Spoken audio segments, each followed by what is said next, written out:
The glass elevator at Morgan Technologies rose smoothly through the gleaming tower, each floor marking another step toward a moment I'd planned for 2 years. I adjusted my simple gray blazer, purchased from a department store, nothing like the designer suits surrounding me in this corporate cathedral of steel and glass. Going up, a man in an impeccable navy suit stepped in, barely glancing at me. I nodded, letting him assume I was just another low-level employee. If he only knew. My phone buzzed, another text from Marcus, my brother. "Where are you? Remember what we discussed. Stay in the back. Don't draw attention. This is my night." I didn't respond. Instead, I watched the floor numbers climb. 38, 39, 40. The top floor boardroom awaited, where Morgan Technologies would be announcing their new senior vice president of operations. My brother Marcus, the golden child, was about to receive the promotion he'd been bragging about for weeks. Growing up, Marcus had always been our parents' pride and joy. While I'd buried myself in business books and studied late into the night, he charmed his way through life with an easy smile and calculated charisma. "Why can't you be more like your brother?" became the soundtrack of my childhood. When I got accepted to business school, Marcus told everyone I was hiding in academia, while he was making real moves in the corporate world. When I completed my MBA, he dismissed it as just paper compared to his real-world experience. The elevator dinged at the 45th floor. As I stepped out, memories of last month's family dinner surfaced. Sarah's still playing at being a professor, Marcus had announced, cutting into his steak. While I'm about to become the youngest SVP in Morgan Technologies history. Mom beamed at him. "We're so proud of you, sweetheart." Some people, she glanced my way, just aren't cut out for the corporate world. Dad nodded sagely. Academic life suits Sarah. Safe, predictable. Not everyone can handle the pressure of real business. I'd said nothing, just smiled and ate my dinner. Let them think what they wanted. They had no idea that while I was hiding in academia, I'd been building something much bigger. Now, walking through the sleek hallways of Morgan Technologies, I felt the weight of the documents in my briefcase. 2 years of careful planning, strategic investments, and quiet negotiations had led to this moment. The boardroom doors loomed ahead. Through the glass, I could see Marcus holding court, his perfectly tailored suit and practiced smile radiating confidence. Our parents sat in the front row, practically glowing with pride. Marcus spotted me and frowned, quickly making his way over. "I told you to stay in the back," he hissed. "This is my moment. Don't embarrass me by trying to network or whatever you're planning." "Don't worry," I said quietly. "I'm not here to steal your spotlight." He eyed my simple outfit with disdain. "Good. Just try to look professional at least, and don't mention we're related." As he walked away, I checked my watch. Right on schedule, Miranda Chen, the CEO of Morgan Technologies, would be arriving to make the announcement. What Marcus didn't know was that I'd met with Miranda many times over the past year, but not about his promotion. The room quieted as Miranda strode in, commanding attention without effort. She took her place at the podium, shuffling her notes with practiced precision. "Ladies and gentlemen," she began, "thank you for joining us today. We're here to announce some significant changes at Morgan Technologies." Marcus straightened his tie, ready for his moment. "But before we discuss any promotions," Miranda continued, "I have an important announcement. As many of you know, I've been searching for the right person to take Morgan Technologies into the future.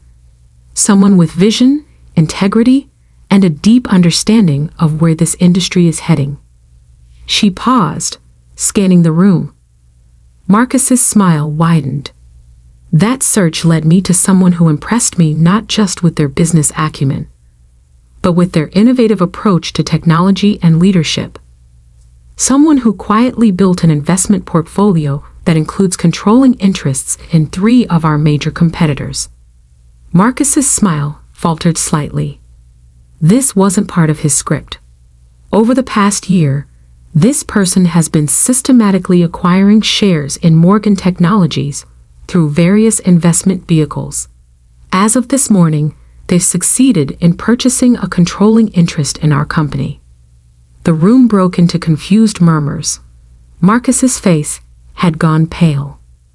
"Ladies and gentlemen," Miranda said, "please join me in welcoming the new owner and CEO of Morgan Technologies." She turned and extended her hand toward me. "Dr. Sarah Mitchell." The silence was absolute as I walked to the podium. Marcus stumbled backward, his carefully planned speech falling from nerveless fingers. In the front row, our parents sat frozen, their expressions a mixture of shock and disbelief. "Thank you, Miranda," I said, taking my place at the podium. The documents in my briefcase would wait. Right now, I had a company to address, and a lifetime of underestimation to correct. The boardroom remained frozen in shocked silence as I stood at the podium. Miranda Chen stepped aside, a slight smile playing at her lips. She had kept our secret well, understanding exactly why this moment needed to happen exactly this way. "Before we continue," I said, my voice steady, "I believe congratulations are in order. Marcus, would you join me up here?" My brother's face had turned an interesting shade of gray. He stood rooted to his spot, designer suit suddenly seeming too tight at the collar. Our parents remained motionless in their front row seats, mother's perfectly manicured hands gripping her purse so tightly our knuckles had gone white. "Marcus," I repeated, letting authority fill my voice, "please." He moved woodenly toward the podium, each step looking like it physically pained him. The whispers had started now, rippling through the crowd as people connected the dots between our shared last name. "As you all know," I continued, "Marcus was to be announced as your new Senior Vice President of Operations today." I paused, letting the tension build. That announcement will still be going forward, though with some adjustments. Marcus's head snapped up, hope and confusion warring on his face. Over the past year, I've had the opportunity to review everyone's performance records, including Marcus's. While his sales numbers are impressive, there have been some concerning patterns in his management style and strategic decisions.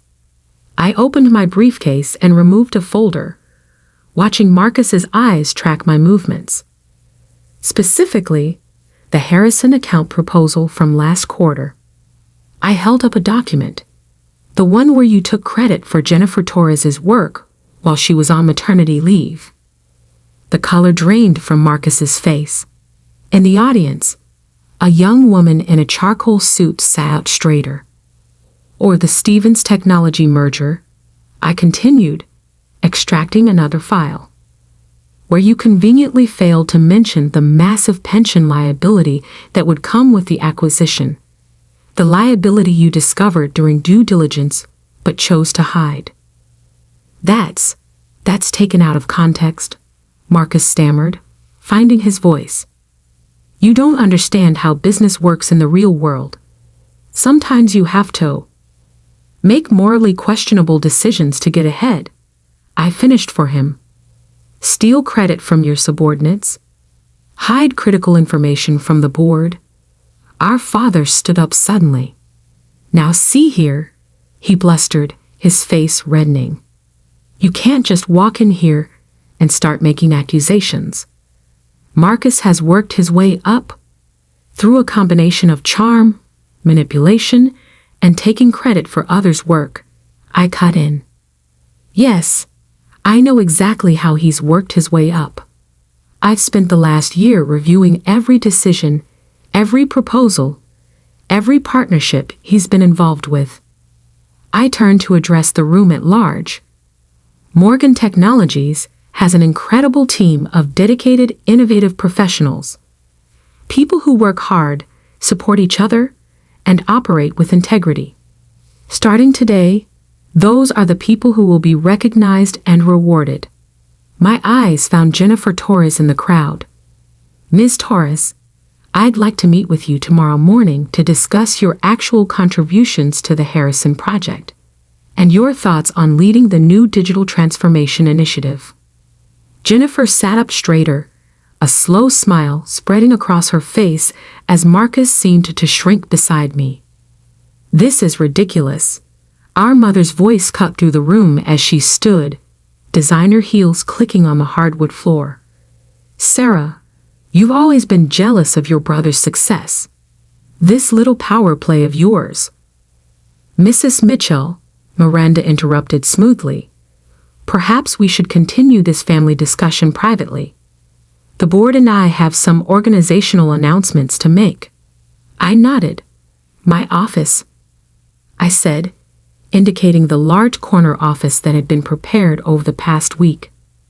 Now, as our parents and Marcus followed me into the office, I could hear Miranda beginning to outline the company's new direction to the assembled employees. The heavy door clicked shut behind us, muffling the sound. Have you lost your mind? Marcus exploded the moment we were alone. You can't just walk in here and... I can and I did. I replied calmly, taking my seat behind the desk. I own 51% of Morgan Technologies now. Every decision, every promotion, every strategic move goes through me. How? Our father demanded.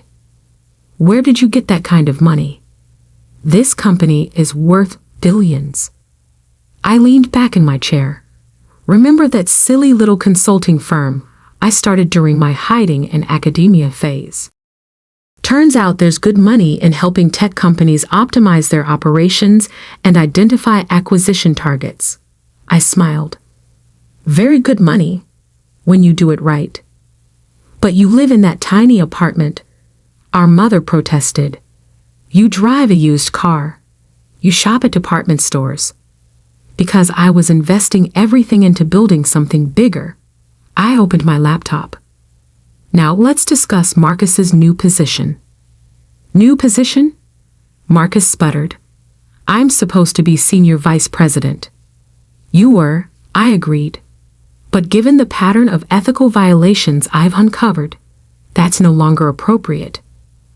I pulled up a document on my screen. Instead, you'll be taking a lateral move to our new Minneapolis office as a regional sales manager. The blood drained from Marcus's face. Minneapolis? Sales manager? You can't do this to me. Minneapolis is lovely this time of year, I said mildly. Though I hear the winters are quite cold, you might want to invest in a good coat. Department stores have some excellent options. Our father slammed his hand on my desk. This is outrageous. We'll fight this. The board won't stand for. The board, I cut in, has already approved all personnel changes. They've known about this transition for weeks. Only the three of you were kept in the dark. I stood up, straightening my simple blazer. You have until the end of the day to clear out your office, Marcus. Your flight to Minneapolis leaves tomorrow morning.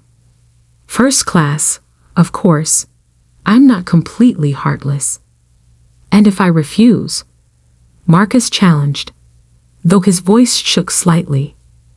Then you can explain to potential employers why you were terminated for ethical violations. Your choice. I checked my watch. Now, if you'll excuse me, I have a company to run. As they filed out of my office, shoulders slumped in defeat, I caught a glimpse of my reflection in the window. The simple gray blazer didn't look so plain anymore. It looked exactly like what it was, the outfit of someone who had worked for everything she had, who had earned every step up the ladder. But my day wasn't done yet. Not even close. Because what my family didn't know was that Morgan Technologies was just the beginning.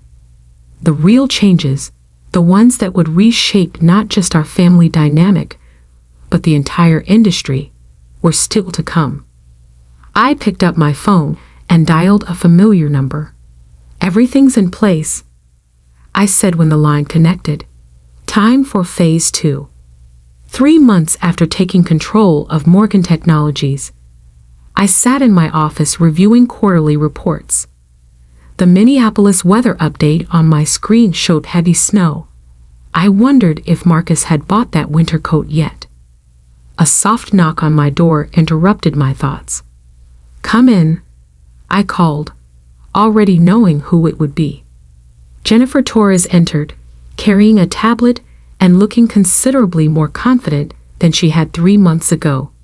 As the new head of digital transformation, she'd already implemented changes that had increased efficiency by 30%. "The Stevens technology audit is complete," she reported, taking a seat. "You were right about the pension liability being just the tip of the iceberg. We've uncovered at least a dozen other issues Marcus tried to hide." I nodded, unsurprised. "Send me the full report. And Jennifer?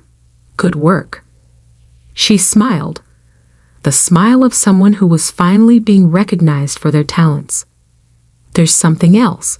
Your parents are in the lobby." I glanced at my calendar, though I already knew it was empty. "Send them up." While waiting, I opened my desk drawer and removed a thick manila envelope. Inside were documents I'd been preparing for weeks, ever since phase 2 had begun. My parents entered without knocking. Mom looked thinner, her designer outfit from last season showing signs of wear. Dad's golf tan had faded, and his shoulders stooped slightly. "Sarah," Mom started, her voice carrying forced brightness, "we've been trying to reach you." "I've been busy," I replied coolly. "Running a company takes considerable time. Please sit." They settled into the chairs across from my desk, looking uncomfortable. The silence stretched. "It's about Marcus," Dad finally said. "He's struggling in Minneapolis. His performance reports reflect that." I agreed. "His sales numbers are well below target. He's not used to the cold," Mom interjected quickly. "And that tiny apartment. Nothing like his condo here. Couldn't you find something closer? Maybe a position in the Chicago office?" I leaned back in my chair. "Has Marcus mentioned why his numbers are down?" They exchanged glances. Dad cleared his throat. "He says the clients there are different, more demanding." "They're not different," I said. "They just expect actual results, not empty promises and stolen ideas. Marcus can't coast on charm there because I specifically instructed the regional director to verify all his work." That's harassment," Dad sputtered. "That's accountability," I corrected. "Something Marcus has never had to face before." I opened the manila envelope. "Which brings me to why I've been trying to reach you both as well." Their eyes fixed on the documents I spread across my desk. Property records, bank statements, investment portfolios. When I was reviewing Marcus's financial records, I found some interesting transactions. I continued. "Large transfers from your accounts to his, dating back 5 years. Money that came from mortgaging your house. Twice." Mom's hand flew to her throat. Dad's face paled. "He said it was for investments," Mom whispered. "Special opportunities." "He lost it all," I said quietly. "High-risk trades, failed startups, gambling. The second mortgage payment is due next week. You can't cover it, can you?" Dad's shoulders slumped completely. We We were hoping that I would bail you out, I finished. Like you bailed him out, over and over, while telling me I didn't understand real business. Tears welled in Mom's eyes. Sarah, please. We'll lose the house. I pulled out another document. This is a proposal. Morgan Technologies will purchase your house at market value, clearing both mortgages. You can continue living there, paying rent at 30% below market rate. Their eyes widened with hope. But, I continued, there are conditions. First, you'll both attend financial management counseling. Second, you will not send any more money to Marcus. And third, I met their eyes firmly. You will acknowledge, in writing, how you've treated me all these years. That's blackmail, Dad protested weakly. That's accountability, I repeated. Something this family desperately needs. I stood and walked to the window, looking out over the city. For years, you dismissed my achievements, belittled my choices, poured all your love and resources into Marcus while treating me like an afterthought. I turned back to face them. That ends now. Mom was crying openly now. Dad stared at his hands. The choice is yours, I said. Sign the agreement. Keep your home. And maybe, we can build something new from the ashes of what this family has become. Or don't sign. Lose the house. And continue enabling Marcus's destructive behavior. I placed a pen on the desk between them.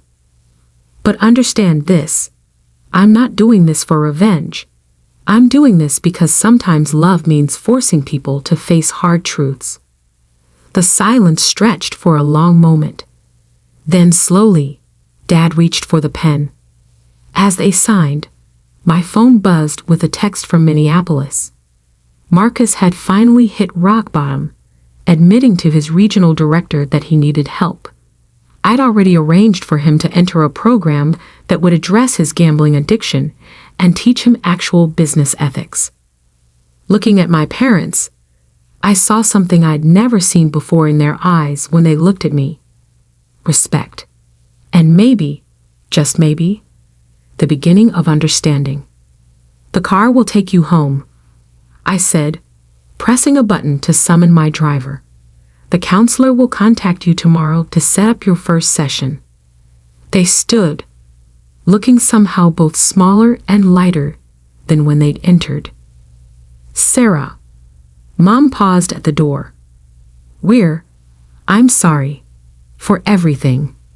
I nodded, not trusting myself to speak. After they left, I sank back into my chair and finally let out a long breath. Phase 2 was complete. The family that had dismissed me for so long was finally seeing me clearly, not just as a successful businesswoman, but as someone strong enough to help them face their own failures. Jennifer knocked again, entering with a fresh stack of reports. The board meeting starts in 10 minutes. They're eager to hear about the new expansion plans. I smiled, gathering my materials. Time to focus on the future, not just of Morgan Technologies, but of all the people who worked here. People like Jennifer, who deserved their chance to shine. As I walked into the boardroom, I caught my reflection in the window. The simple gray blazer was gone, replaced by one I'd chosen for myself. Not designer, not flashy, but perfectly suited to who I was. Someone who had built success on substance rather than style. The board members rose as I entered. They'd learned quickly that I was nothing like my brother, and everything a leader should be. Ladies and gentlemen, I began. Let's talk about where we're going next. Because success, real success, isn't about proving others wrong. It's about proving yourself right. And I was just getting started. The glass elevator at Morgan Technologies rose smoothly to the gleaming tower, each floor marking another step toward a moment I'd planned for 2 years. I adjusted my simple gray blazer, purchased from a department store. Nothing like the designer suits surrounding me.